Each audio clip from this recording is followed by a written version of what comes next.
Radio Nacional Manestoria. Hola, soy Marioneta. Quizás me recuerden de transmisiones como La Mano de Dios y otros eventos futbolísticos. Hoy, en Grandes Misterios de la Humanidad, nos ocupamos de señales de radio cuyo fin pocos conocen: las emisoras de números. Las emisoras de números, también denominadas estaciones numéricas, son emisoras de radio de onda corta de origen incierto.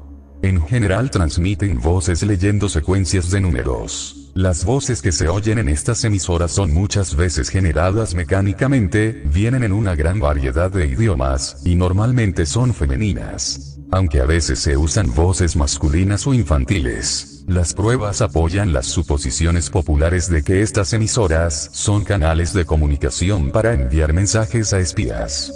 Esto no ha sido reconocido públicamente por ningún gobierno que pueda operar una emisora de números, aunque ha habido un caso de procesamiento público al espionaje de una emisora de números cubana por un tribunal estadounidense.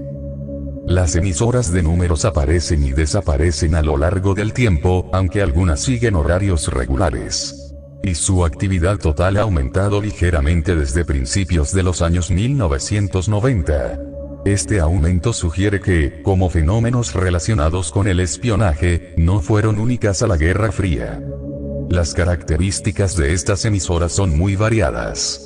Algunas siguen horarios estrictos, mientras que otras emiten a momentos aparentemente aleatorios. Las voces pueden leer números, letras, palabras, tonadas, o código Morse.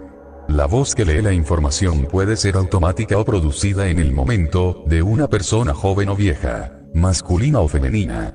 El uso de distintos idiomas para transmitir la información no necesariamente indica el origen del mensaje. El uso de géneros musicales específicos puede también ser un intento de distraer a las personas de la idea de que estas emisoras tienen propósitos de espionaje. Alguien que oiga música extraña junto con una niña leyendo números podría, por ejemplo, tomar una tal transmisión por una niña jugando con la radio.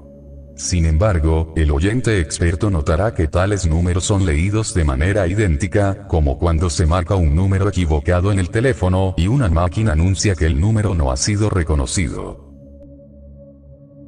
Este es un claro ejemplo de la transmisión de una emisora de números. Se trata de la voz de una mujer diciendo números en español y unos tonos que son decodificables mediante un programa de computadora.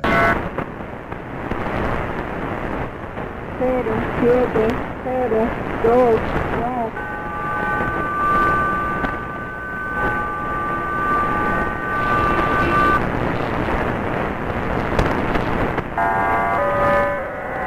Esa era la señal de una emisora de números en español seguidos de tonos largos en los 5855 kHz captada en Venezuela.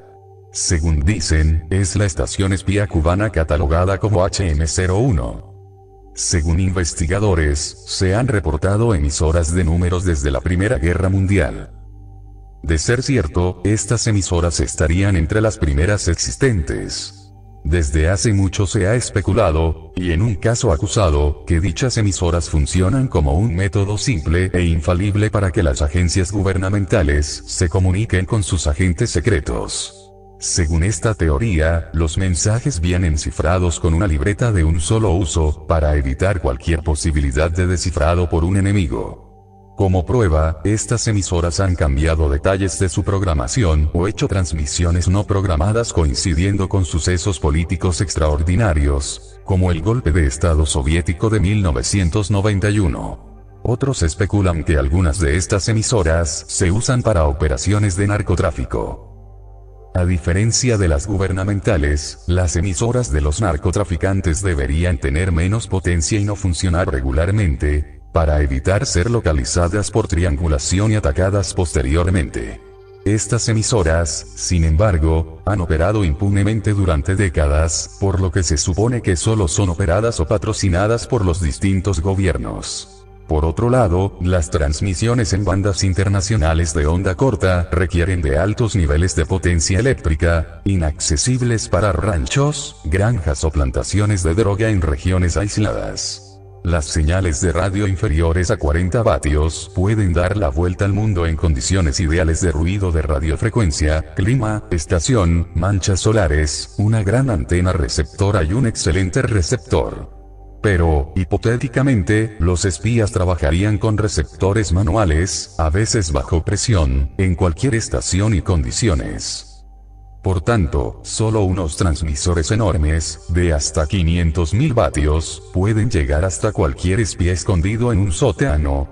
En casi cualquier lugar de la Tierra, casi todo el tiempo. Algunos gobiernos podrían no necesitar emisoras de números con transmisores tan potentes si solo envían espías a países cercanos.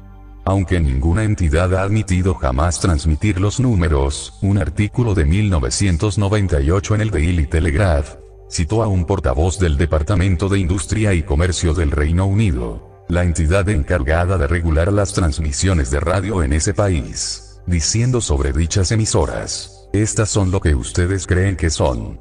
La gente no debería desconcertarse por ellas. No son, digamos, para uso público. Escuchar emisoras de números en el Reino Unido ha sido declarado ilegal. Sin embargo, es improbable que la ley relevante se use para juzgar a quienes las oyen privadamente. De hecho, se puede arguir que un oyente no podría ser juzgado por escuchar emisoras que oficialmente no existen y, en todo caso, funcionan ilegalmente en frecuencias que no les han sido asignadas por la Unión Internacional de Telecomunicaciones. Las emisoras de números reciben a veces, por parte de los entusiastas, apodos que reflejan algún elemento distintivo de ellas.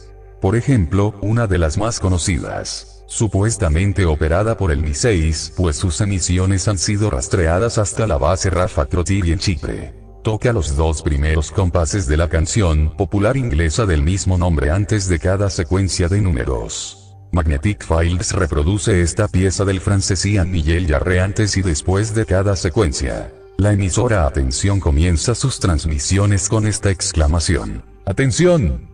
Aunque toma mucho tiempo y dinero localizar la fuente de una transmisión de radio de onda corta, errores en la emisora, triangulación y un buen conocimiento de la propagación de las ondas de radio han dado a los detectives aficionados pistas sobre la ubicación de algunas de ellas. Por ejemplo, la emisora Atención se supuso cubana cuando un error permitió que Radio Habana Cuba se oyera en la misma frecuencia. No está claro si la frecuencia de esta emisora y la de Atención hicieron interferencia o si el operador estaba oyendo radio y accidentalmente lo transmitió. En 2000, Atención fue identificada oficialmente como cubana por los Estados Unidos. Por otro lado, varios artículos en la revista de Radio Popular Communications publicada en los años 1980 y 1990, describían aficionados usando equipos de localización de radio para ubicar emisoras de números en Florida y en Virginia. Divisaron desde el exterior la antena de la emisora en una instalación militar. El cazador de emisoras especuló que el transmisor de la emisora estaba conectado por cable telefónico a una fuente de números hablados en Washington D.C. El autor dijo que la FCC no hizo declaraciones sobre las preguntas sobre las emisoras de números en territorio estadounidense. En algunas emisoras se pueden oír tonos de fondo. Se ha sugerido que en tales casos la voz podría ser una ayuda para sintonizar la frecuencia correcta y el mensaje enviado modulando los tonos. En general, las emisoras de números siguen un mismo formato básico, aunque los detalles son diferentes entre estaciones. Las transmisiones usualmente comienzan a la hora en punto o a la media hora. El preludio o introducción de una transmisión, de donde se derivan casi siempre los apodos de las emisoras, contiene algún tipo de identificador, bien sea de la emisora o del destinatario. Este puede ser un código numérico o fonético. Frases características. A veces, como en el caso de las emisoras israelíes de letras fonéticas, el preludio puede también indicar la naturaleza o importancia del mensaje a seguir. Muchas veces el preludio se repite por un tiempo antes de comenzar el mensaje. Usualmente se anuncia el número de grupos numéricos en el mensaje, y luego estos se recitan. Los grupos consisten comúnmente de 4 o 5 dígitos o letras fonéticas. Estos en general se repiten, bien sea leyendo 2 veces cada grupo o repitiendo el mensaje completo. Algunas emisoras envían más de un mensaje por transmisión. En este caso el proceso anterior se repite en todo o en parte, con distinto contenido. Finalmente, después de haber enviado todos los mensajes, la emisora se despedirá de forma característica. Muchas veces será solo una forma de la palabra final en su idioma. Algunas otras, especialmente las que se supone que transmitan desde la antigua Unión Soviética, terminan con una serie de ceros. Otras terminan con música u otra clase de sonidos. Radio Nacional Manestovia.